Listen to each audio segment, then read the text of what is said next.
I was sitting in my car parked right in front of the little cream-colored cottage at Henderson Lake, the one with the cedar shutters and the wraparound porch Sophia had fallen in love with at first sight. The house she would be moving into next week. The house she could only afford because I had wired $60,000 from my savings without blinking. The house I told myself would finally make me feel like I belonged in this family. My hands were still on the steering wheel when my phone buzzed.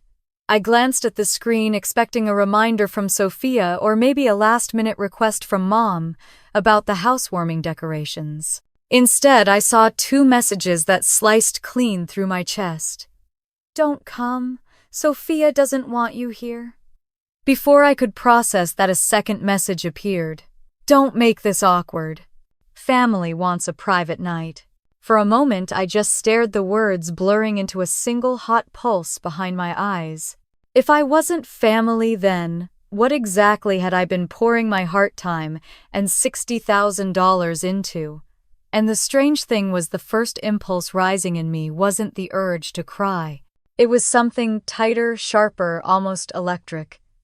If they wanted a night for real family, maybe it was time they learned what it felt like not to need me.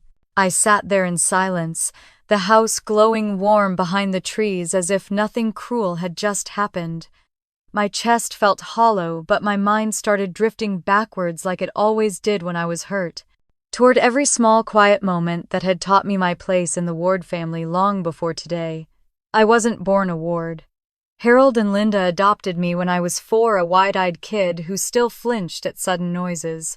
People like to talk about adoption like it's a fairy tale ending a rescue story. But the truth is more complicated. My first memory in that house isn't of comfort. It's of standing in the hallway, staring at a wall covered in framed photos of their life before me. Harold and Linda smiling in front of a cabin.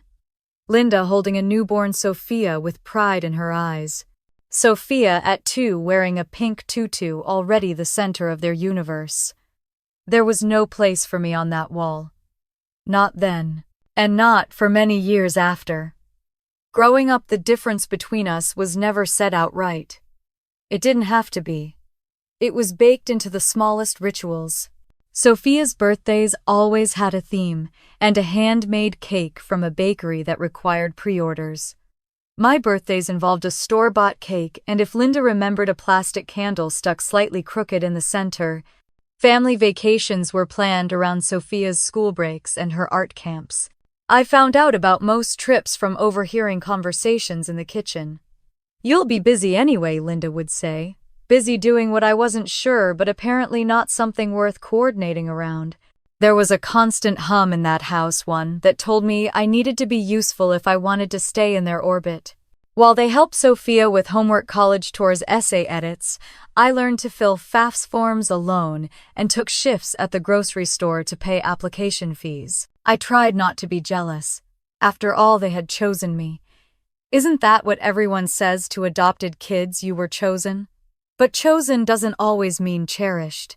As we grew older, the dynamic only sharpened.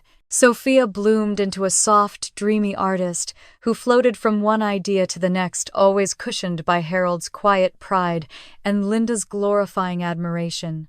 I became the steady one, the responsible one, the dependable one who showed up, paid bills on time, and carried the emotional load Linda never saw. Sophia once laughed and said, "You're basically our family's safety net." She meant it as praise, but it felt like a label. There were moments of closeness scattered like little scraps. Nights when Sophia would curl onto my couch crying over a breakup. Days when she asked for my advice about her job or the classes she should take. I fed off those moments. I treasured them. And each time I helped her, I hoped maybe she would see me as her sister, not just the backup adult in her life. That hope is how the whole house situation began in the first place. 3 months ago, Sophia had shown me a listing with bright eyes and an excitement I rarely saw in her. A cozy lakeside cottage with a small attic, perfect for a painting studio. She told me she could picture her whole future there, and I was weak enough to want to be part of that picture. When Linda gently hinted that Sophia didn't qualify for the mortgage alone, and Harold asked if I could advise, I didn't think twice when I realized the only way Sophia could get the house was if someone added tens of thousands to the down payment I stepped in before anyone else could breathe. "I'll do it," I said. Sophia cried and hugged me. Linda smiled a tight, satisfied smile that I didn't recognize then but absolutely understand now. So yes. When I parked outside that cottage tonight, I didn't think of myself as an outsider. I thought I was someone who had finally earned her way in. The cruel truth had always been there, though. It echoed in the way Linda insisted on choosing the color palettes for the walls even though I paid the painter. In the way she redirected contractors away from me even though I signed half their checks.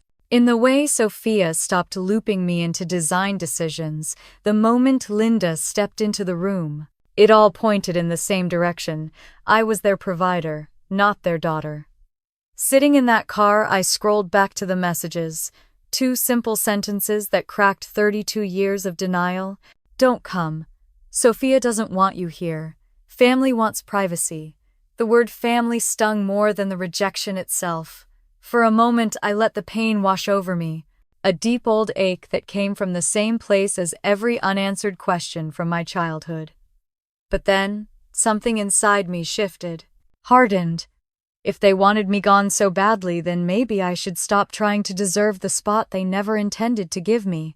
I wiped my cheeks with the back of my hand, turned off the engine, and stared at the cottage one last time. "Fine," I whispered to myself. "If this is what real family means to them, let's see what happens when they don't have me to lean on." I didn't know exactly what I was going to do, but I knew one thing with absolute clarity. Tonight would be the last night they ever made me feel like this. I woke the next morning with a heaviness clinging to my chest, the kind that made it hard to tell where last night's pain ended and today's breath began. The sunlight leaking through the blinds felt too bright, almost intrusive, as if it had no idea what kind of messages I'd read sitting alone in my car outside the cottage. For a few quiet seconds, I let myself pretend none of it had happened, that the family I'd spent my whole life chasing hadn't shoved me away the moment the house was finally ready. But the truth returned quickly, sharper in the daylight. My phone buzzed on the nightstand. I reached for it automatically, half expecting another cold-clipped message from Linda. But instead, it was Sophia, her name, blinking across the screen, her profile picture, the one where she was laughing in the middle of a wildflower field, glowing softly. Missed call. Then another. I stared at her name, unsure if I had the emotional strength to hear whatever excuse she or Mom using her phone was going to give. I didn't pick up. Not yet. I needed space, air, anything that wasn't the Ward family's constant gravitational pull. I dragged myself out of bed and brewed coffee, standing barefoot in my quiet apartment. The place felt small compared to the cottage I'd poured money into, yet somehow more mine than anything at Henderson Lake. I wrapped my fingers around the warm mug and let the silence settle around me. For once, I wasn't on call for anyone. The phone buzzed again, this time a text. "Need to talk." "Please," I exhaled sharply. 4 words. No apology. No explanation. The kind of clipped message people send when they expect you to just show up, no questions asked. The old me might have responded, immediately jumped in the car, smoothed things over. The new me, still shaky but rising, set the phone down and ignored it. I spent the morning cleaning the kitchen, watering my plants, doing simple things that kept my hands busy while my mind replayed every moment that led to last night's humiliation. I kept circling the same questions. Why was I always the one running toward them? Why did I keep convincing myself that maybe this time would be different? Why did I keep giving, knowing they would only take around noon while folding laundry? My phone buzzed again, this time with a different tone. A Facebook notification. Linda had posted photos from Sophia's housewarming, the one I was told not to come to. Guests dressed up, string lights twinkling, the new patio furniture gleaming. Sophia holding a champagne flute, smiling so brightly it almost hurt to look at her. And behind her, taped across the mantel in big silver letters, "Family Night." My heart clenched so tightly I had to sit down on the edge of the bed. They had posted a celebration filled with people who had known me my entire life, but not one person had asked where I was. The comments were glowing. "Looks beautiful. So happy for you, Sophia. Your family is amazing. Nothing better than family." Someone asked where's Alina. Linda replied. She had other plans, didn't want to miss them. It was like a punch to the throat. A lie so casual I could practically hear Linda's voice brushing it aside as truth. I swallowed hard, a wave of heat rising behind my eyes. I locked my phone and threw it onto the pillow beside me. I didn't cry, not yet. Anger came first this time, a slow, simmering burn that felt strangely energizing. I folded the rest of my laundry with mechanical precision, each movement grounding me in the present. I didn't owe them anything. By mid-afternoon, Sophia tried again. "Can we meet? Just talk." I ignored it. A second message followed. "Mom said you were upset. I want to understand." The boldness of that text almost made me laugh. Upset. As if this were a small misunderstanding. As if I hadn't been banned from a party I paid for from a house I helped buy.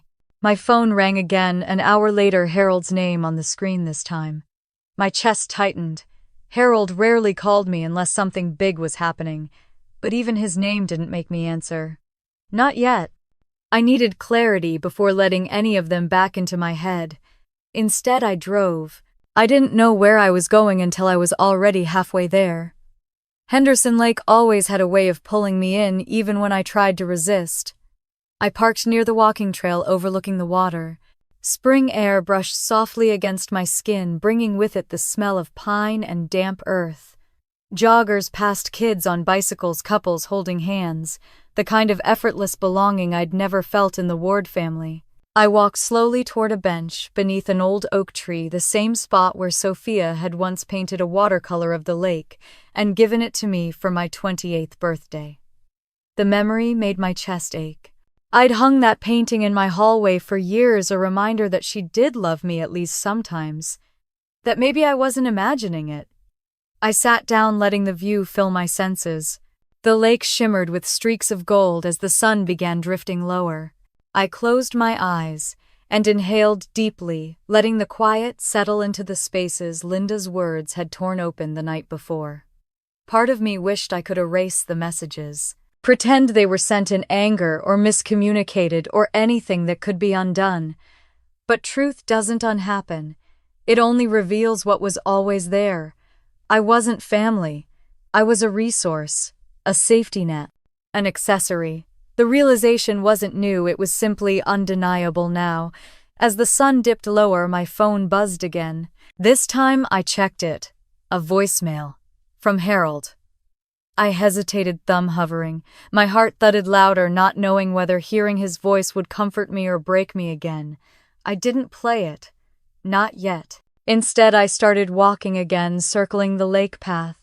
The air cooled, brushing against my cheeks like a quiet reassurance. My steps grew steadier, my breath deeper. I felt clearer. Not okay, but more grounded than I'd been in months. For the first time, I imagined a version of my life where I didn't need the Ward family's approval. A life where giving didn't mean being drained. A life where my worth didn't revolve around maintaining a place someone had never intended to let me truly occupy. Several hours passed before I returned to my car. The sky had turned a bruised purple, and streetlights blinked on one by one. I sat inside, letting the silence expand again, and finally allowed myself to cry. Not the quiet, careful tears I used to cry when I didn't want anyone to think I was being dramatic. Not the single tear running down my cheek like in a movie. Real tears. Full-bodied, unstoppable. Tears for the little girl who stood in front of that family photo wall, wishing her face were somewhere among those frames. Tears for every birthday overshadowed. Tears for every time I told myself it's fine when it wasn't. Tears for the woman who gave $60,000 hoping to buy her way into belonging. And tears for the moment I finally understood I didn't have to. When my sobs slowed, I wiped my face with shaking hands and pulled the visor mirror down. My eyes were swollen, my nose red, But something else was there too, a steadiness I hadn't expected. My phone buzzed one more time. I glanced at the screen. Harold again. Voicemail still waiting. Sophia's texts stacked beneath it like unanswered chapters. I didn't press play. Not yet. I turned the key in the ignition and let the hum of the engine wrap around me like a cocoon. Tonight I wasn't theirs to call, to summon, to explain away, to blame. Tonight I was just Elena, just one woman sitting alone in her car, breathing through the first steps of reclaiming her own life. And tomorrow I would decide which voices I was finally ready to hear. The days leading up to the inspection felt like walking through a dream I couldn't wake from, beautiful on the surface, but with a strange undercurrent running beneath everything. I kept telling myself it was nerves or excitement, or just the weight of responsibility settling in my shoulders. But every time Mom's voice cut across a conversation, or Sophia deferred to her with that familiar lightning-quick glance, something inside me tightened. On Tuesday morning, I was already awake when my alarm buzzed. I'd spent the night tossing under my blanket, replaying dozens of moments over the last few weeks, contracts, paint samples, shopping lists, trying to convince myself I was imagining the shift, that nothing was wrong. By the time I pulled into Mom and Dad's driveway, they were already waiting. Sophia stood on the porch wearing a soft ivory cardigan and a pair of jeans she called her house hunting uniform, while Mom paced, phone glued to her ear. "There you are, Mom," said briskly, barely glancing up. "We were just talking about the inspection schedule." I climbed out of my car. I thought it was at 10. It was, she said, but they moved it up. "We'll go early." I glanced at Sophia, who gave me a small shrug. Mom said it'd be easier. I decided not to push. Not yet. We drove separately, Mom and Sophia together, me behind them. It was a short drive, but I spent the whole time trying to unravel the knot in my chest. Was it jealousy, fear? Or was it something else? Something that had been whispering to me since the moment we signed papers at the title office. When we reached the cottage, the inspector was already there, clipboard in hand. He smiled politely, then turned to Sophia. "Congratulations," he said warmly. "You must be the new homeowner." Sophia beamed. Mom stepped in smoothly. "Well, technically it's under both girls for now, but this is really Sophia's space. Elena is just helping. Just helping. Again." The inspector nodded politely, but his eyes flicked toward me, a man who understood more than he said. He started outside, guiding us around the house, checking siding, gutters, the roofline. Mom walked ahead with him, peppering him with questions, while Sophia snapped pictures for social media. I stayed behind, tracing my fingers along the railing I had chosen from the contractor's catalog, remembering how excited I'd been picking it out. Now it felt like touching something that never belonged to me. Inside, the inspector walked us through every room, the living room, the kitchen I had helped design, the attic space that would become Sophia's studio. Each time I asked a question, Mom answered before the inspector could, steering the conversation back to her.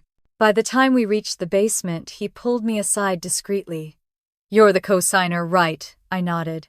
"You might want to make sure you stay involved," he said gently. "Sometimes families forget who's actually responsible." My stomach dropped. "What do you mean?" He gave a small shrug. "You signed the paperwork. You're on the hook if anything goes sideways. Make sure they keep you in the loop." He didn't say more. He didn't need to. I thanked him quietly, then walked back upstairs. Mom and Sophia were standing at the kitchen island, laughing about something on Sophia's phone. They barely noticed me return. "You okay, hon?" Mom asked absently, not waiting for the answer before turning back to Sophia. I stood there for a moment, feeling like I'd been erased from a picture I helped frame. After the inspection, we spent an hour walking the property, discussing updates, scheduling contractors. Or rather, Mom scheduled them. Sophia nodded along. I hovered at the edge of conversations, offering input when I could, though most of it was dismissed with an airy, "We'll think about it." We ended outside near the porch stairs. "About the housewarming," Mom said, suddenly turning to me. "We're thinking maybe something simple." I smiled. "Okay. Do you need help with planning?" She hesitated just long enough for me to feel it. "We'll let you know." Sophia chimed in. Mom's got a vision, as if it explained everything. I forced a breath. Whatever you two want. Just tell me what you need. Mom nodded. Of course. But her smile didn't reach her eyes. Sophia hugged me before I left. I'm so excited, she whispered. This feels real now. I'm happy for you, I said truthfully. And I was, even through the ache. But as I drove away, watching the cottage shrink in my rearview mirror, the knot in my chest returned with full force. It wasn't the money. It wasn't the effort. It wasn't the house. It was the slow creeping realization that I was being moved to the margins of a story I had helped build. That night I sat on my living room couch, replaying the day over and over again. The inspector's warning, Mom's tone, Sophia's dependence on Mom for every decision, the way they talked about the house as if my part in it was an inconvenience. The feeling grew, arms wrapping around my ribs. Something isn't right. And then, like a cruel flash of memory, I remembered something from the title office. A moment I'd pushed aside because I wanted everything to be perfect. When Daniel had explained the cosigner clause, Mom had gone still, her jaw tight. So, she can't be removed without written consent, Mom asked sharply. No, he said. Both parties must agree. Mom's face had changed, tightened, before she plastered on a smile.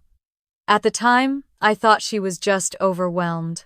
Now I realized she wasn't overwhelmed. She was calculating, putting pieces together behind the scenes, and suddenly the last 2 weeks made sense. Her taking charge of the contractors, her deciding the decor, her pushing me out of conversations, her constant "we'll handle it," her sudden secrecy around what should have been my decisions too. Everything was leading somewhere. Somewhere I wasn't meant to be included. The truth shimmered like something underwater just out of reach. And then it clicked. She was setting the stage. For a housewarming, for a handover, for a life that didn't include me. A life she wanted Sophia to have without my name on the paperwork, without my involvement, without my presence. I sat on my couch, heart pounding, understanding forming in cold, clear lines. The exclusion hadn't begun with the text message I would receive later. It began long before that. The inspection wasn't a formality. It was the first clue, and I had missed it. I leaned back, staring at the ceiling, the weight of the truth settling deep inside me. Mom wasn't just taking control, she was erasing me, and I hadn't even realized I was disappearing. I stood outside Lakeview Title and Escrow, with a folder tucked under my arm, feeling strangely like a teenager about to take a test I hadn't studied for. The spring wind tugged at my hair, while cars hummed past on the main road. Sophia bounced beside me, looking radiant in a cream sweater and new boots she'd bought for the aesthetic. Mom trailed slightly behind us, clutching her purse like she was escorting royalty. Come on, Sophia, chirped, pulling open the glass door. This is the fun part, fun. If I'd known then what this day really meant, I might have turned around and run. Inside, the title office smelled faintly of coffee and printer toner. A receptionist smiled, then looked past me and aimed her greeting directly at Sophia. You must be the buyer, Sophia giggled. Yes, and this is Elena, she's helping. Helping, not co-signing. Not funding, not taking on financial liability for the next 30 years. Just helping. I forced a polite smile as we took our seats in the waiting area, but something inside me tightened. A man in a navy suit stepped out with a clipboard. Ward party, come on back. We followed him into a small conference room stacked with paper packets. The blinds were half-closed, sunlight slicing across the long wooden table. He motioned for us to sit. I'm Daniel, he said. I'll walk you through the cosign process. He emphasized the word, glancing directly at me. It wasn't judgment, just a question. Not spoken, but loud. Are you sure you want this? Before I could reply, Mom stepped in. Oh, she's very sure. Elena's always been the reliable one. Reliable, their favorite word for me. Their polite way of saying necessary. Daniel passed copies of the mortgage documents across the table. Sophia, your credit score is a bit low, so the loan approval depends heavily on your sister's financial standing. Sophia shrugged like it was nothing new. Elena's great with money. She's basically a financial wizard. Mom laughed in agreement. Exactly. I smiled tightly, though I felt more like the family's emergency generator there, when things failed, silent when things worked. Daniel slid a new set of papers toward me. As co-signer, your name will be on the county records. That means if payments are missed, the responsibility legally shifts to you. And any ownership adjustments must involve your signature. Mom's smile flickered for half a second before she recovered. Well, we don't need to get into all of that. This is Sophia's house. Yes, Daniel said slowly. But her sister will be on the documents. She's financial owner of record. That sentence seemed to irritate Mom, though she kept her tone smooth. Legally, maybe, but emotionally, this is Sophia's dream. Sophia squeezed my arm. Let's just sign, okay? I want to pick paint colors after this. I signed 7 times, then more. Every signature felt like tying a string around my wrist. Not a painful one, just one I didn't realize someone else held the other end of. Linda leaned back in her chair, relaxed, now that the hard part was over. It really is generous of you, Elena. Not everyone would take on this kind of responsibility. Translation. You better follow through.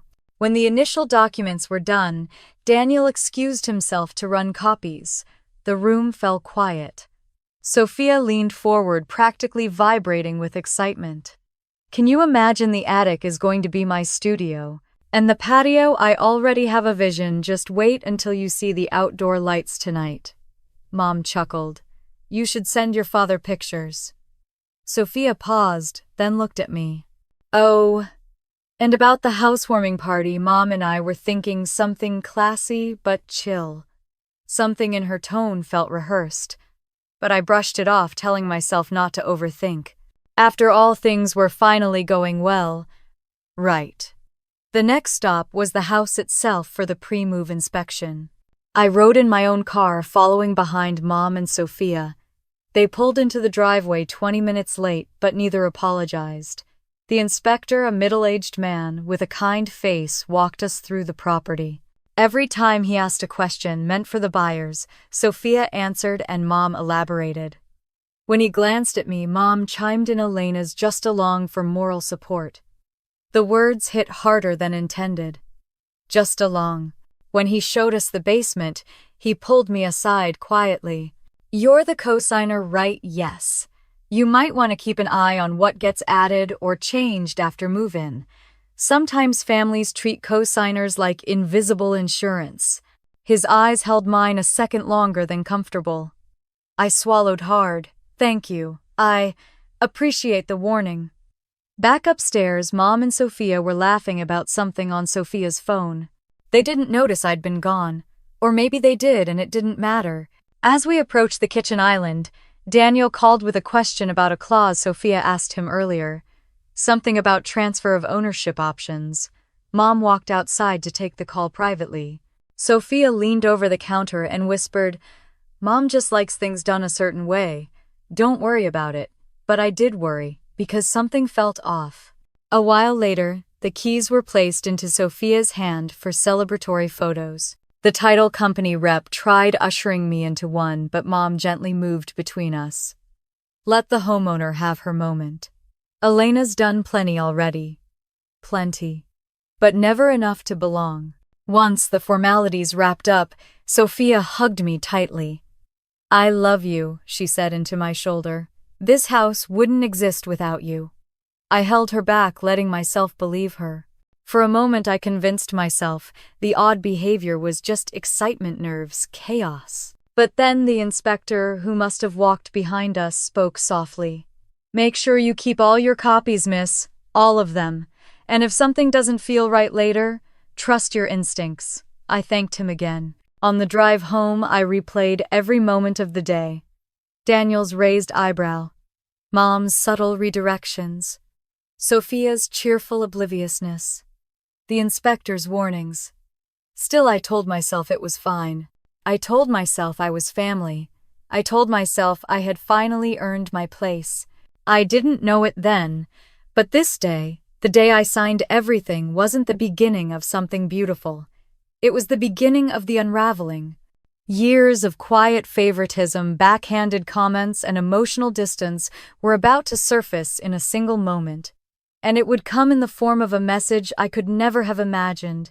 I spent the next few days convincing myself that the uneasiness from the signing appointment would fade, that I was overthinking the small things, that Mom and Sophia were just riding the high of the new house, and any odd behavior would settle once move-in day came. But the feeling didn't fade. If anything, it thickened every time my phone buzzed with another message from family group chats I wasn't fully part of. We had created a new chat, Sophia's Big Day, because Mom insisted the old family thread was too cluttered.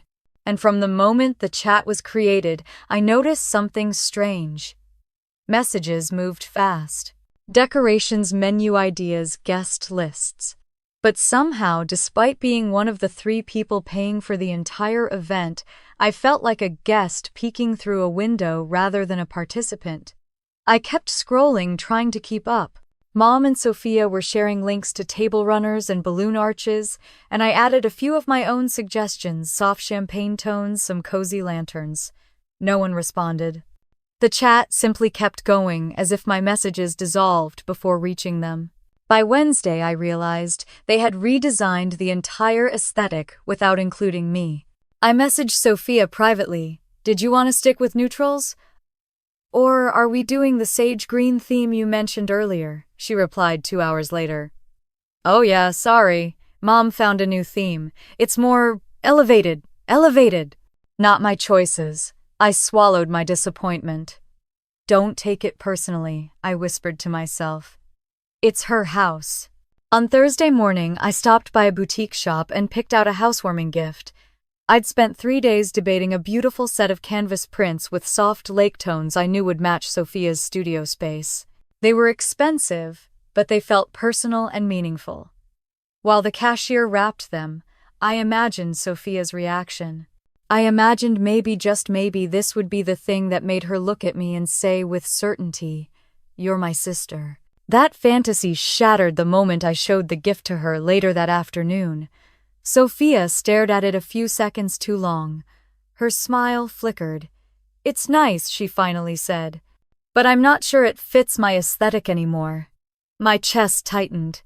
"You can exchange it if you want." No, I'll keep it," she said. "Just, maybe not for the housewarming." Mom said everything should be cohesive. Cohesive, as in Elena's choices don't belong. I nodded like it didn't hurt. The next day, contractors needed access to make last-minute adjustments. I drove over early, holding extra supplies and a coffee for everyone, only to discover the schedule had changed completely. The patio furniture had been swapped out. The lighting plan had been redone. Even the dessert table layout I'd spent an hour designing was replaced. When I asked the contractor what happened, he shrugged. "Your mom said she and Sophia revised the plan. She said to ignore anything you sent earlier." Ignore anything you sent earlier? Like I was background noise. I pressed my hand against my stomach to steady the wave of humiliation. Mom walked in right then, all brisk energy and clipped authority. "Elena," she said, not even looking up from her phone, "don't worry about the logistics anymore. Just come tomorrow. On time." She didn't ask how I was, didn't ask if I had questions, didn't ask if I needed anything. Just come.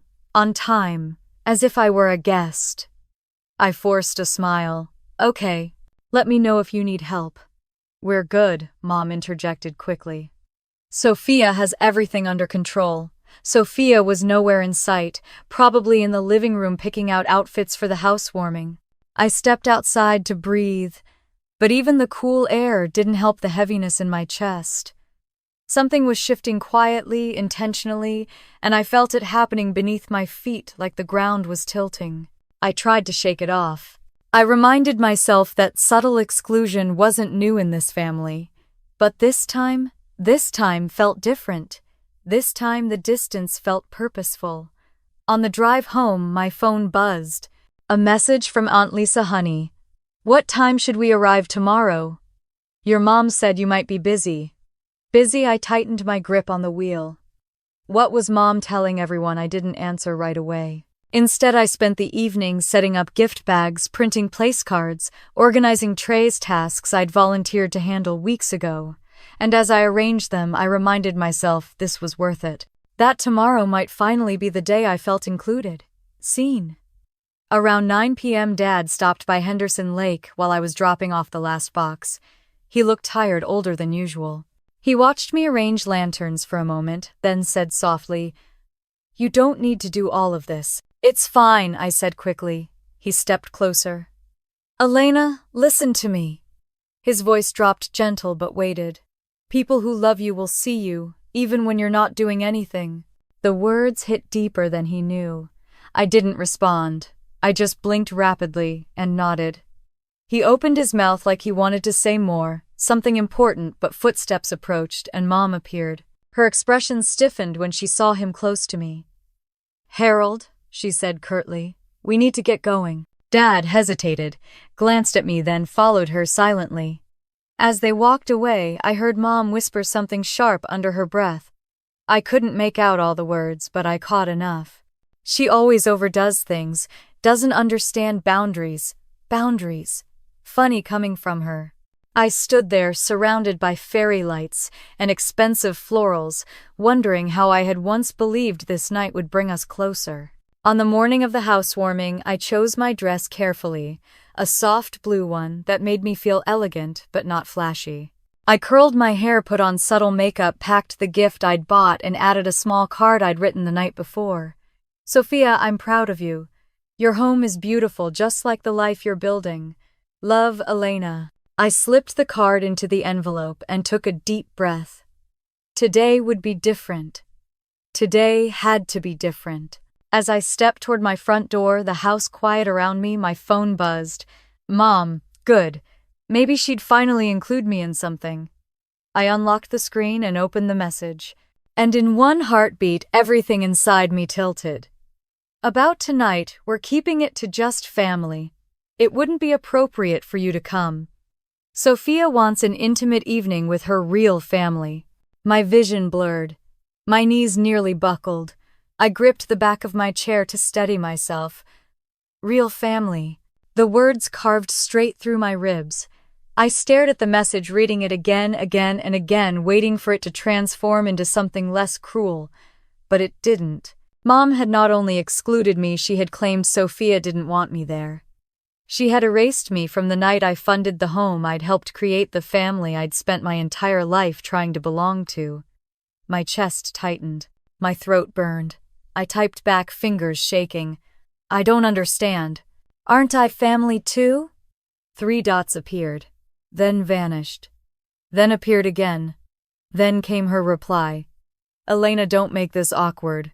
Sophia wants her blood family. You know what that means." I stood frozen, phone in hand, the room spinning around me. Blood family. The phrase echoed heavy and merciless. I wasn't invited because I wasn't real. Not in her eyes, not in any of theirs. And instead of breaking me, something inside me finally snapped awake. I stared at my reflection in the bathroom mirror the next morning, trying to recognize the woman looking back at me. My eyes were puffy, my cheeks blotchy from the night before, but what unsettled me more was the stillness. A strange calm had settled over me, a silence so deep it felt like the moment before a storm breaks open. I brushed my hair slowly, deliberately, letting the steady rhythm carry me through the fog. I had woken up early, determined to pretend the day was normal, determined in some fragile corner of my heart to believe that maybe the message had been a mistake. That maybe Mom had misunderstood or typed something wrong or meant something softer than what she wrote. But I knew better. I'd always known better. Still, I forced myself to keep moving. I made coffee. I ironed my dress. I even wrapped Sophia's gift again, smoothing the paper as though neat corners could fix broken things. As though love spelled in clean handwriting might somehow earn me a place at that table. Around 3 o'clock, I checked the group chat. Everyone else was buzzing with excitement. Can't wait to see you all tonight, Sophia. You look stunning in these colors. So proud of you, honey. Not one person asked where I was. Not one wondered why I wasn't chiming in. By 5 o'clock, my hands were shaking so badly I almost dropped my lipstick. That's when I heard a sound that made my stomach hollow out, the chime of a new message from Mom. I froze, dread pooling low and cold in my gut. Don't come. Sophia doesn't want you there. Even though I had read it the night before, seeing it again in the light of day with my dress laid out and my gift waiting by the door felt like being slapped. I swallowed hard, trying to keep my heart from rising into my throat. Before I could gather myself, another message popped up. Don't make this awkward. Family wants a private night. Family. As if the word had an invisible asterisk that excluded me, my breath hitched. My fingers hovered above the screen. Slowly, I typed back, I don't understand. Am I not family too? 3 dots appeared, then disappeared, then appeared again. Finally, she responded. You know what I mean, Elena. This is for blood family. Don't make a scene. A cold wave rolled through me. Blood family. The phrase carved straight into my spine. I felt something inside me crumble, old and fragile, the part of me that still hoped despite decades of subtle reminders that I belonged to them. My phone buzzed again. Mom was calling. I let it ring twice before answering because some small frightened part of me needed to hear her say it out loud. Elena, she exhaled, immediately irritated. Don't drag this out. Sophia wants tonight to be special. Why would you tell me I'm not wanted? My voice trembled, betraying me. After everything I've done? Oh, don't start, she snapped. You always make things about yourself. This isn't your night. I paid for half the event, I whispered. And we thanked you, Linda's voice sharpened. But payment doesn't equal belonging. Tonight is about family memories, childhood stories, things you weren't there for. It would just be uncomfortable. For everyone, everyone except me. I pressed my hand to my chest, trying to steady the ache spreading like wildfire. So, that's it, I whispered. I'm not family, she sighed in annoyance. You're being dramatic. Of course you're family, just a different kind. A different kind. Not real. Not enough. She kept talking, but I couldn't hear her anymore. The words dissolved into static, cold and sharp, until finally she hung up, leaving me in a silence so heavy it felt suffocating. My legs buckled. I sank onto the couch and stared at my hands, wondering how I had ever believed I belonged. Wondering how I could be so painfully foolish at 32 years old. Wondering why the child inside me kept reaching for a mother who had never reached back. My eyes burned, but no tears came, not yet. The pain was too big for that. A few minutes later, my phone buzzed again. A text from an unknown number. Where are you? We're all here already.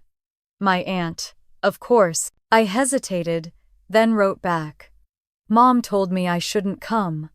Typing bubbles appeared. What? Why would she say that? Sophia asked where you were. My heart jolted. Sophia asked where I was. A second message came before I could respond. Linda told everyone you had other plans. Other plans. Like I had chosen to ignore my sister's milestone. Humiliation twisted inside me so fiercely I had to close my eyes. The tears finally broke through. I cried quietly, rocking slightly, as though holding myself together physically might keep me from falling apart entirely. Every memory, every dismissal, every subtle shrug, every moment of invisibility flooded through me like a dam bursting. I cried for the little girl who never appeared in family photos, for the teenager who packed her own lunches while Mom braided Sophia's hair, for the adult who paid and paid and paid thinking generosity might buy love. I cried until my body was empty. And in that emptiness, something else rose. Not acceptance, not forgiveness. Something harder, sharper, clarity.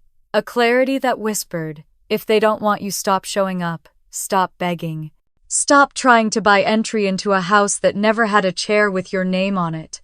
The thought startled me. It felt dangerous and liberating.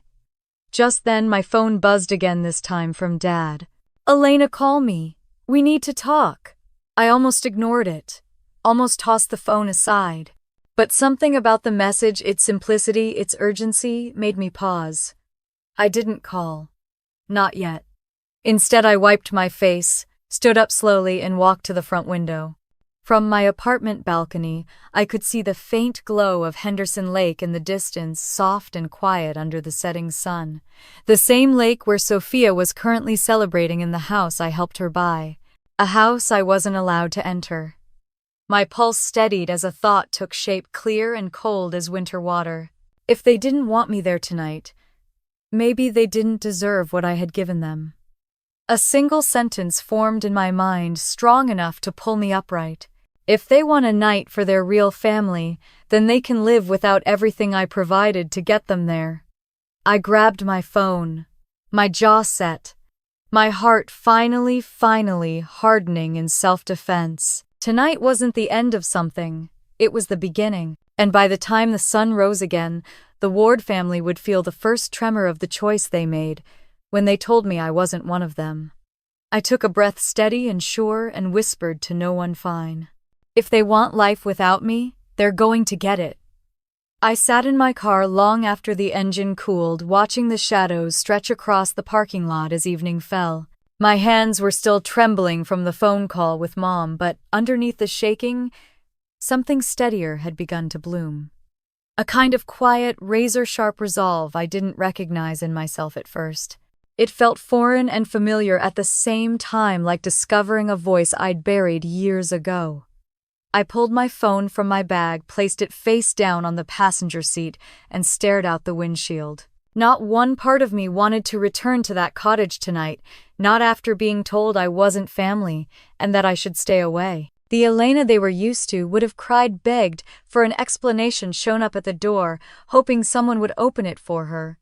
But that version of me died the moment Mom typed blood family. The silence in the car felt electric, surprising, comforting. It was the first time in a long time I didn't feel guilty for choosing myself. I stepped out of the car and walked up the stairs to my apartment. The air was cool, the kind that carried the scent of pine and wet pavement after a long day. I didn't bother turning on the overhead lights. Instead, I clicked on the small lamp by the bookshelf, casting a warm glow across the room. My home felt different tonight, smaller but heavier with meaning. This was the space I paid for, the space where no one told me I didn't belong. I set down my keys, took a long breath, and opened my laptop. My hands still shook faintly as I typed in my banking login. The familiar interface popped up, and for the first time since transferring that initial $60,000, I didn't feel pride or generosity. I felt clarity. The mortgage autopay I'd set up because Sophia had forgotten the login twice in 1 week sat at the top of the list. I clicked Cancel Future Payments. A pop-up window asked if I was sure. "Yes," I whispered. Then clicked Confirm. Next were the utilities. I had set up the initial bills under my name because Linda insisted the system was too confusing for Sophia, even though Sophia was 26 years old and perfectly capable of navigating an online form. Cancel. Cancel. Cancel. The homeowner's insurance I had arranged, another thing Mom had conveniently assigned to me, was next. I clicked the request form to remove my card from the account. A strange quiet fell over the room as each confirmation email hit my inbox. No thunder, no dramatic music, just the sound of a woman cutting the last strings she had tied to her own hands. This was the part no one in that family had ever imagined I was capable of. Of stepping away, of saying no, of not being their safety net. I closed the banking tabs and opened the county property portal. My stomach tightened when I saw the familiar header, Henderson Lake Title Access. My name was listed as primary signatory on half the documents, and for weeks Mom had been trying with increasing urgency to get me to remove myself from those records. Not anymore. I clicked Modify Access. Sophia Ward. Remove Linda Ward. Remove property contact email. changed to mine, a notification flashed. Your request has been submitted for approval. For a moment I sat back in my chair, staring at the screen as if it might ask for permission again. But it didn't.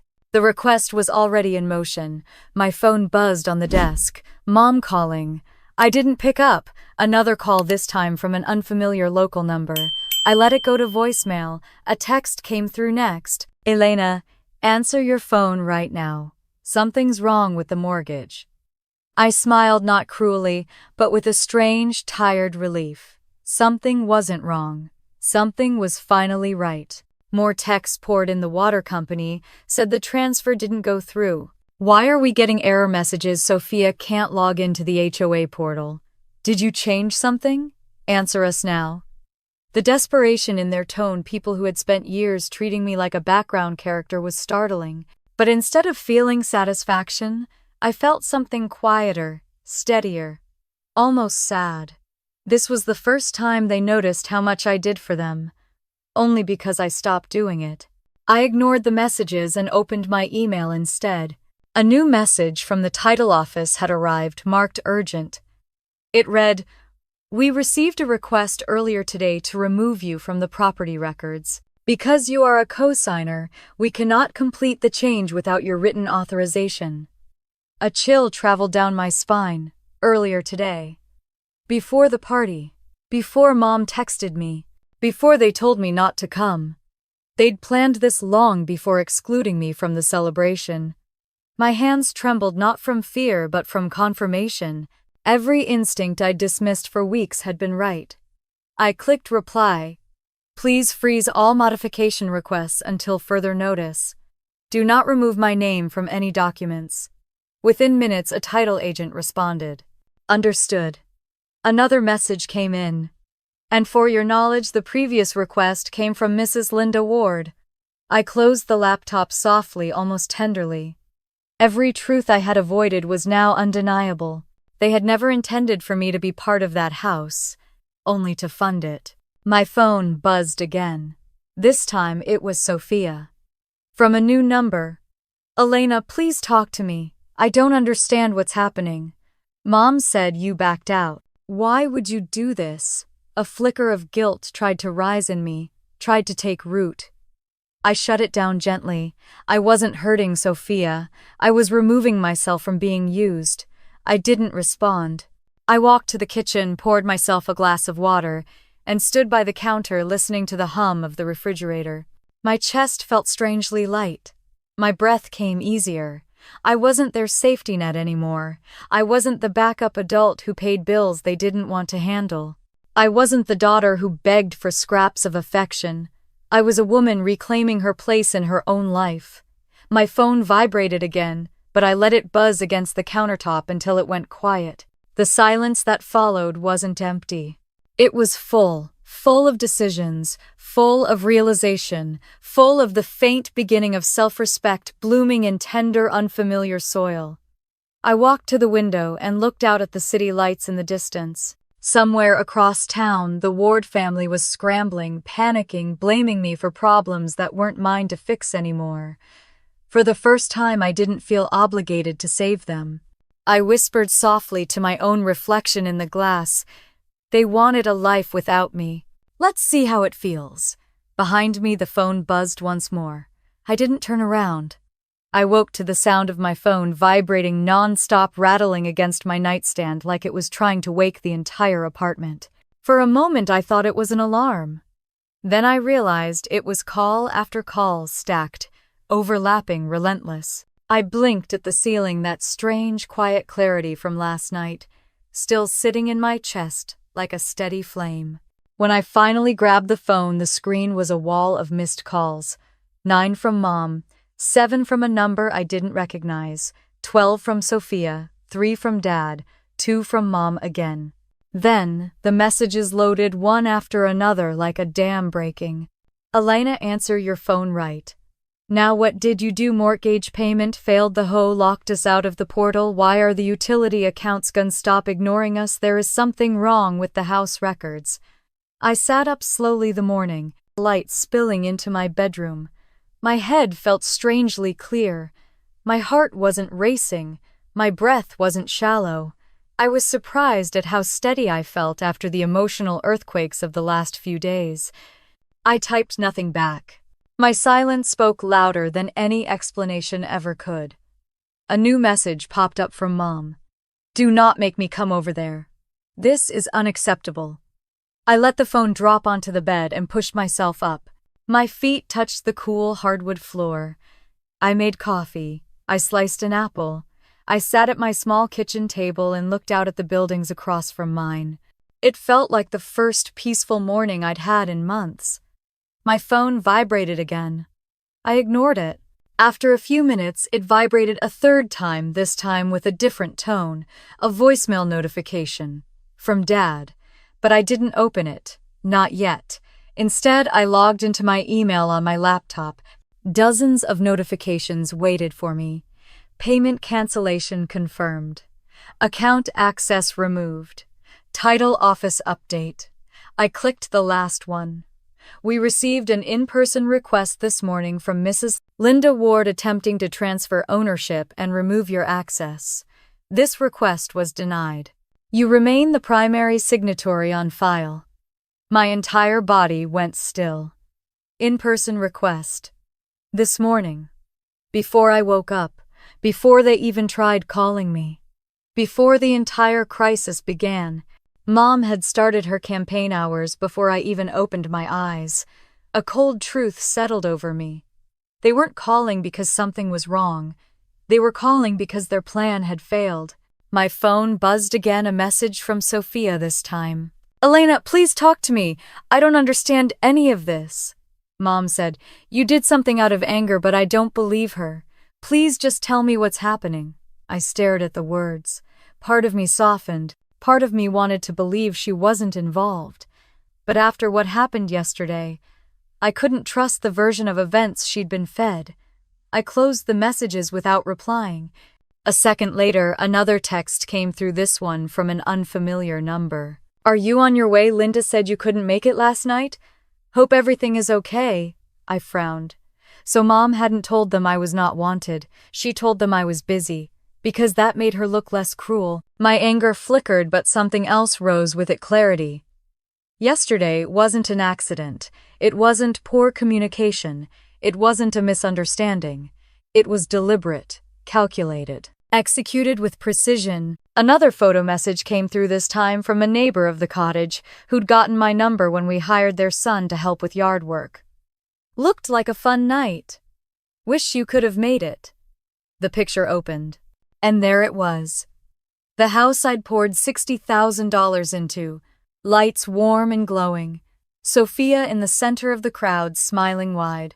Guests enjoying the patio furniture I'd paid for. My fairy lights hanging in the background. My gift nowhere in sight. And above the mantel, silver balloons spelled out, "Family only night." My breath left my lungs.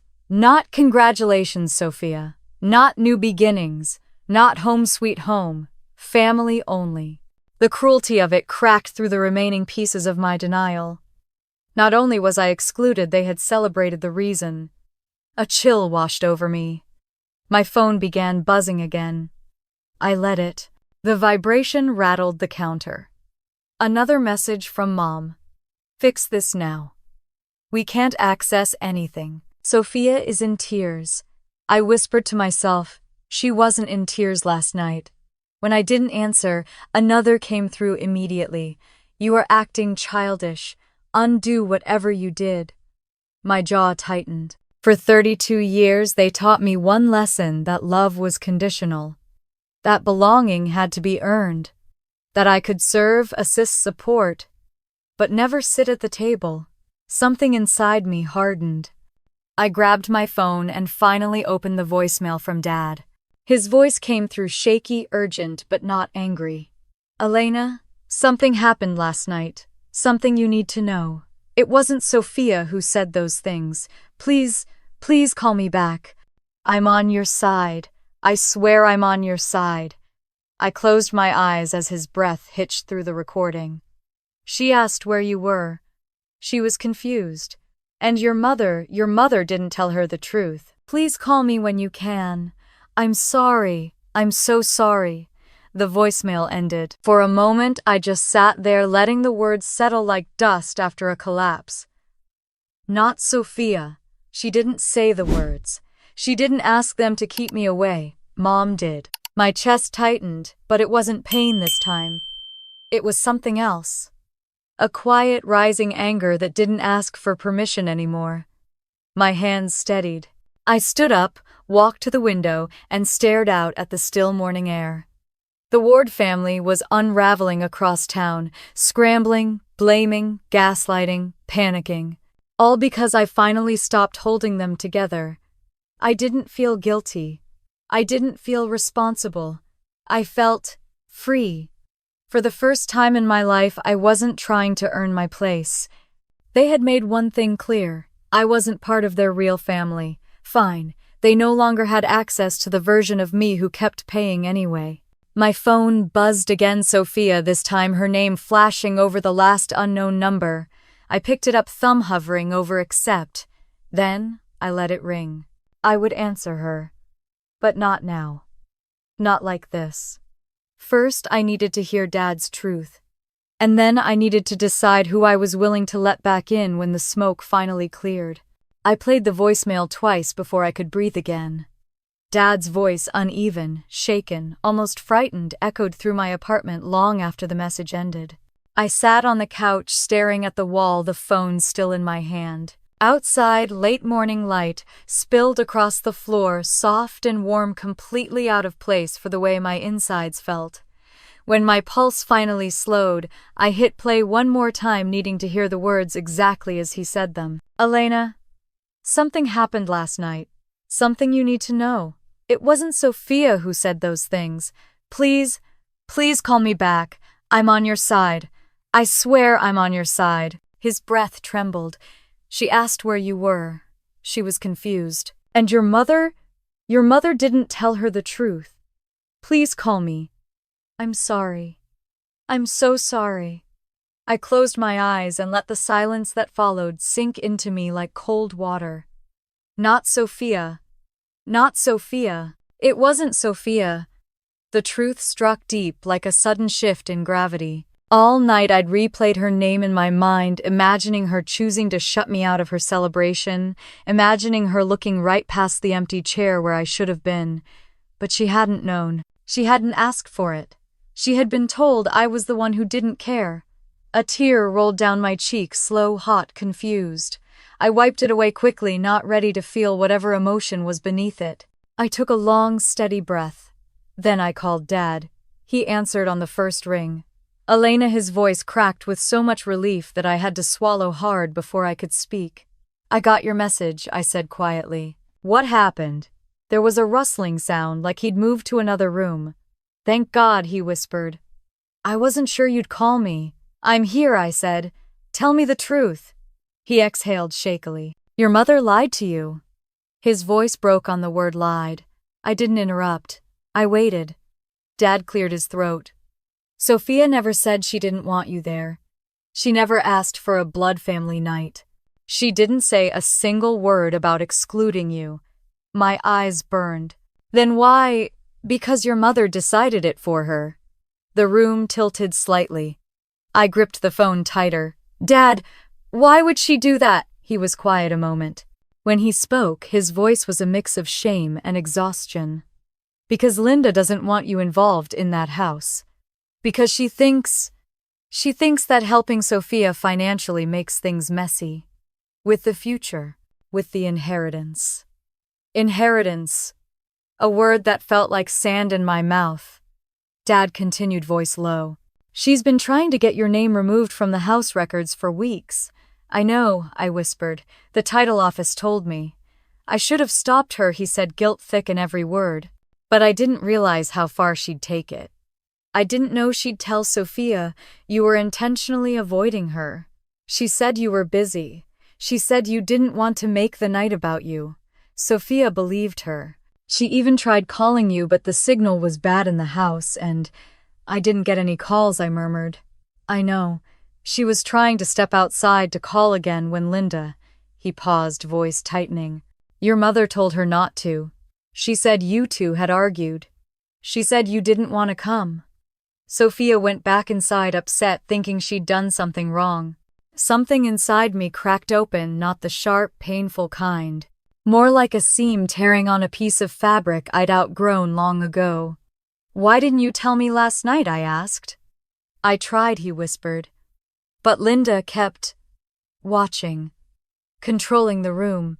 And Sophia spent half the night crying in the kitchen, thinking she ruined things with you. The whole party was, he stopped himself. "Never mind, that doesn't matter. What matters," I said slowly, "is that everything you're telling me, it wasn't Sophia's choice." "No," he said firmly. "She never wanted you excluded." My throat tightened. I pressed my palm to my eyes. "And you," I whispered, "you knew Mom was doing this?" He didn't answer at first. When he spoke, his voice was heavy with regret. "I knew she favored Sophia. Everyone did. But I didn't realize she was keeping you two apart on purpose. I didn't see it until last night, and when I confronted her, we fought. The whole house heard it." My breath caught. "Because of me. Because of her," he corrected gently. "Because the way she treats you isn't just unfair. It's cruel, and I let it happen. For years. I'm sorry, Elena. I'm so damn sorry." The words I'd waited my whole life to hear landed in my chest like warm weight. Painful, but stabilizing. "I believe you," I said quietly. He exhaled shakily. "Please, talk to Sophia. Let her explain." "Maybe," I said. "But not today." "That's fair," he murmured. "Just don't shut her out forever. She thinks she lost you. Lost me. Funny. I'd spent decades feeling like I never had her to begin with." We said goodbye quietly. When I hung up, I sat in the stillness of my apartment, letting the truth settle around me. Linda had orchestrated everything. She had chosen every lie. She had shaped every narrative.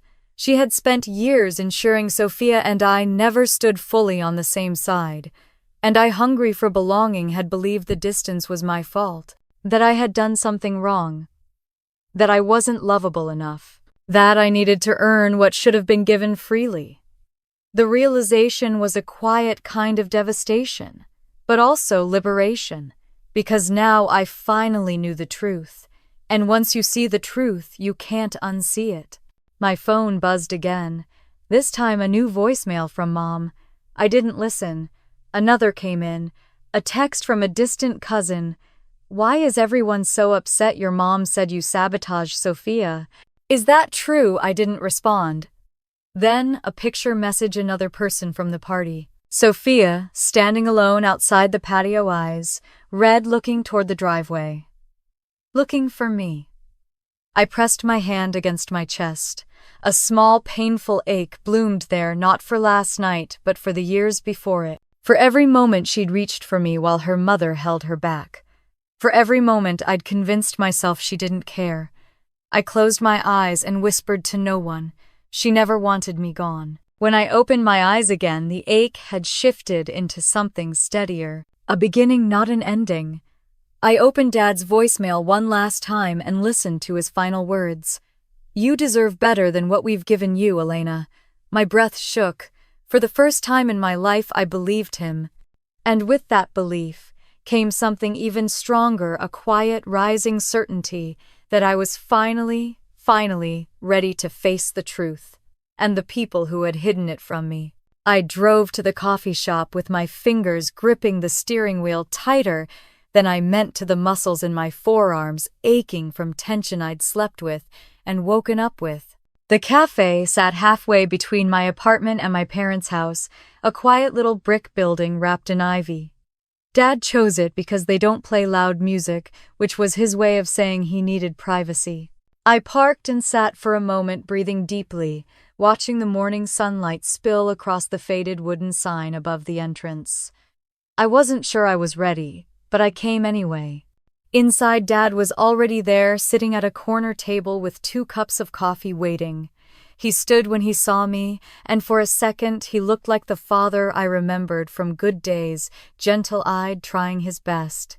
"Elena," he said, voice soft, almost fragile. I nodded and slid into the seat across from him. He sat slowly like he was afraid any sudden movement would crack the fragile peace between us. I didn't know if you'd come, he admitted. Neither did I replied truthfully. He took a breath, steadying himself. I want to explain everything, and I want you to know that I'm not defending your mother, not today. The bitterness I expected didn't rise. Instead, my voice came out tired. Tell me what you need to tell me. He nodded, wrapping his hands around his coffee cup like he needed something warm to anchor him. Last night wasn't supposed to go like that, he began. Sophia didn't want you gone. She hadn't even heard about her mother's message until it was too late. When she asked where you were, Linda told her you chose not to come, that you texted saying you wanted her to have her moment. My stomach twisted. I never said that. I know, Dad said. But your mother is persuasive, and Sophia is used to trusting her. Anger flashed hot in my chest, but it wasn't the wild, consuming kind. It was precise, measured, a sharp edge. Dad rubbed his forehead. When I found your mother's deleted messages, I confronted her. You found them, she was careless. She left her phone on the counter while helping wash glasses. I saw the thread with you, the messages she sent, the ones she deleted before showing Sophia. I sat up straighter. She deleted her own messages. He nodded. Everything that made her look bad. Everything that showed she'd pushed you out. I didn't know whether to scream or to walk out. For the first time since last night, I felt real grief. Grief for believing her. Grief for thinking Sophia had written me off. Grief for every moment I'd spent crying alone while they celebrated in the house I helped buy. Dad continued, voice shaking a little. When I asked her why she lied, she said he swallowed hard. She said you weren't supposed to be part of this, that this was about giving Sophia a fresh start. A fresh start without me, I whispered. A fresh start without your financial involvement, Dad corrected gently. She thinks you complicate things. She thinks you overshadow Sophia. I blinked. Hard. Overshadow her, he held my gaze, guilt etched into every line on his face. You grew up and became everything she's not: independent, stable, successful. She's always seen that as a threat to my own mother. I leaned back, the air suddenly too thin around me. Dad sighed. Your mother has a way of twisting things in her head until she believes them. And she truly believed that last night you'd ruin things. She convinced herself that excluding you was protecting Sophia. I shook my head. Protecting her from what? From feeling inferior, he whispered. From thinking she needed you. I stared at him. But she did need me. Yes, he said. But your mother hates the idea that Sophia needs anyone more than she needs her. I pressed my fingers to my temples, fighting the urge to laugh, cry, or both at once. He continued, voice softer. After the party ended, Sophia demanded to know why you never showed up. And when I told her the truth, she broke down. The image hit me like a punch. My sister crying in a kitchen lit by fairy lights I hung with my own hands. She felt guilty, angry, confused, Dad said. She kept saying she didn't want this. That she didn't want to lose you. My throat tightened. But she still let Mom run everything. He didn't argue. She's been raised to defer to your mother, to trust that Linda knows best. But that's changing. Last night forced her to see things she didn't want to see. I stared down at the table. And what about you? What did you see? Dad looked away, ashamed. I saw all the years I should have protected you. All the times I stayed quiet to avoid a fight. All the things I allowed Linda to get away with. I didn't speak, he continued. I've been a coward, he said simply, and I'm sorry for that. I can't undo the past, but I can tell you the truth now. You deserved better. You always did. Silence settled between us, not cold but heavy with everything unspoken. Finally I asked, where is she now, Mom? At home, he said. Furious. She thinks you sabotaged the house accounts out of spite. She told everyone you ruined Sophia's night. I scoffed. And did they believe her? Some, he admitted. They only hear her side, but those who know you, they're asking questions. I nodded slowly. Good. Dad hesitated. And Sophia? My stomach tightened. What about her? She wants to talk to you, he said. Really talk. Not through your mother, not through guilt, just sister to sister. The words didn't hit me the way I expected. There was no immediate warmth, no rush of forgiveness, just a steady, cautious ache. I need time, I said. That's fair. Dad exhaled relief, softening his shoulders. But don't shut the door forever. I think she's starting to understand just how much your mother has controlled. We sat in quiet for a while. Dad drank his coffee. Mine sat untouched, cooling slowly between my hands. When we finally stood to leave, he paused before walking away. You have every right to protect yourself, he said quietly. But don't forget there's love for you in this family. Maybe not from everyone, but from me. From Sophia. And one day I hope from yourself. I swallowed hard, unable to speak. He gave me a small, sad smile and stepped past me toward the door. The bell chimed as he left. I sat back down, letting his words echo in the quiet corner of the cafe. My heart hurt. But not from betrayal. Not from rage. It hurt because some small, stubborn part of me still wanted a sister, still wanted a father, still wanted a family that chose me not out of need, but out of love. And as much as I hated to admit it, Dad was right. This wasn't over. Not with Sophia, not with Mom, not with myself. Something had cracked open, and now it was time to decide what, if anything, would grow in the space that remained. I walked around the block twice before I finally made myself turn toward the lakeside cottage. The house sat glowing beneath the soft afternoon sun, its cream-colored siding warmed the porch, wrapped in new potted plants I hadn't picked out. It looked peaceful, still. Nothing like the emotional wreckage swirling inside me. I stood at the edge of the driveway, clutching my jacket against the breeze. My heart beat so hard I could feel it in my palms.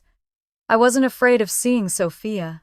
I wasn't afraid of seeing the house. I was afraid of confronting 32 years of patterns I'd never dared question. When the door finally opened, it wasn't Mom. It was Sophia. She stepped onto the porch slowly, like she was approaching a wounded animal she didn't want to startle. Her eyes were red-rimmed. Her hair was in a messy bun. She looked completely unlike the sparkling, glowing woman from the party photos. Elena, she whispered. I didn't move. Not until she began walking toward me, hesitating only when she was a few feet away. Can we talk inside? She asked. My throat felt tight, but I nodded. Yeah.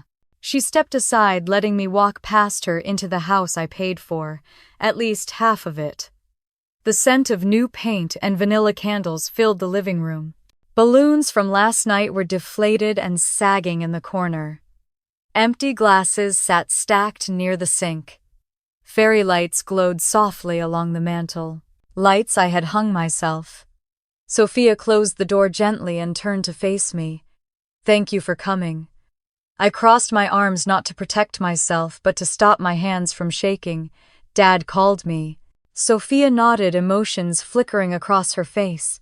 I figured. He left here right after talking to me. Silence stretched between us, fragile and thin. Finally, Sophia took a breath. I need to say something before I lose my nerve. She tucked a piece of hair behind her ear. I didn't know what Mom said to you. I know, I said. Dad told me. Her shoulders slumped with relief. I swear I didn't ask her to keep you away. I thought you were coming. When you didn't show up, I thought I'd done something wrong. A small, bitter ache pulled inside my chest. You didn't do anything wrong. But I didn't do anything right either, she said, stepping closer. I should have checked. I should have called again. I should have walked outside and driven to your apartment if I had to. Her voice cracked. Instead, I let her tell me what you said, what you felt. And I believed her. I swallowed hard. You've always believed her. I know, she whispered. And I'm sorry. She motioned toward the couch, and we both sat far enough apart that it wasn't too intimate, close enough that it didn't feel like a negotiation. Sophia looked down at her hands. Last night, after the guests left, I asked Mom why you didn't come. And she said Sophia stopped, eyes shimmering. She said, "You wanted the night to be about me." She said you didn't want to make things awkward. She said you were too busy to be bothered with the party details. I closed my eyes, pain pinching my forehead. She said a lot. "She lied, Sophia," said her voice shaking. "She lied to me to keep you away." I didn't know what to say, so I waited. When Dad told me what really happened about the text messages and the fact she told you I didn't want you here, Sophia's breath hitched. I felt sick. I still do. The heaviness in my chest loosened a little. "It wasn't your fault." "But it was," she insisted. "Not the texts, not the lies, but the pattern. I've let her speak for me for years. I let her control who I talked to, how much I leaned on you, what I shared with you." Her voice softened with regret. "I let her divide us, and I never questioned it." This time I spoke. Why her eyes fell closed. "Because growing up, I was always compared to you. My breath caught. I hadn't expected that." "I know they favored me," she said, opening her eyes. "But not everything felt like favoritism. Some of it felt like pressure. Like I wasn't good enough unless I followed Mom's script." She gestured around at the house. "Even this." She said I needed a home that matched my future. She said I shouldn't rely on you too much because it would make me weak. I blinked. She said that. Sophia nodded, and I believed her. Because I wanted her approval, and I wanted yours. But I didn't know how to have both. A lump formed in my throat. "Soph, you always had my approval." "But I didn't feel like I deserved it," she whispered. "You went to college on your own. You built your career on your own. You bought your home on your own. Meanwhile, I needed help for everything. I felt like dead weight. Like if I leaned on you, I'd disappear next to you." Mom fed that insecurity every chance she got. We sat in a silence so raw it almost hummed. "Then why let her cut me out?" My voice trembled. "Why let her say I wasn't family?" Sophia's eyes filled with tears. "Because I didn't know she said it, and because I've been too afraid to challenge her." She swallowed hard. "But I'm not afraid anymore." I studied her, searching for the hesitation I'd always seen in her, but it wasn't there. She was shaking, yes, but steady. "Dad told me what you did," she continued quietly. "About the house accounts, the mortgage, the utilities." She looked at me with a mix of fear and understanding. "And I know Mom is blaming you, but I'm not." I tilted my head. "You're not." "Upset I was for a moment," she admitted. "It scared me. But then I realized you weren't punishing me. You were protecting yourself." For once, something inside me softened painfully. Sophia wiped her cheeks, and I needed that wake-up call too. I inhaled slowly. "So what do you want from me now?" She didn't rush the answer. She didn't deflect. She didn't crumble. She simply said, "I want a real relationship with you. One that doesn't go through Mom. One that isn't built on me taking and you giving. One that isn't controlled by lies." My chest tightened. "Soph, that's a big promise." "I know." She nodded. "And I'm not asking for forgiveness today. I'm asking for a chance to prove it." A long silence settled between us, heavy, emotional, necessary. Finally, I let out a slow breath. "I can give you that chance, but with boundaries. Real ones." She nodded quickly. "Yes, please, I want that." "And Mom," I began. "She won't be part of this," Sophia said firmly. "Not until she apologizes to you. And even then, only if you decide you want her involved." A slow, stunned breath left me. Sophia wasn't the girl I'd grown up with. She wasn't a pawn anymore. She wasn't being pulled by invisible strings. She was a woman taking responsibility. "Okay," I whispered. She reached out carefully, hesitantly resting her hand on mine. "I'm sorry, Elena, not just for last night, but for every time I made you feel less than loved." My eyes filled. "I know, and I'm going to pay back what I owe you," she continued. "Every cent Dad spent to cover for me, and every cent you ever gave." I opened my mouth to protest, but she shook her head. "No excuses, No promises I don't keep. I'm writing it down. I'm signing it. Dad has it. She took a shaky breath. This time I'm doing it right. Something warm, hesitant, and almost childlike moved in my chest. We sat there for a moment, two sisters, unraveling decades of distance, thread by thread. Finally, I squeezed her hand lightly. Let's start over. A tear rolled down her cheek. She nodded. I'd like that. We sat together, quietly rebuilding something broken.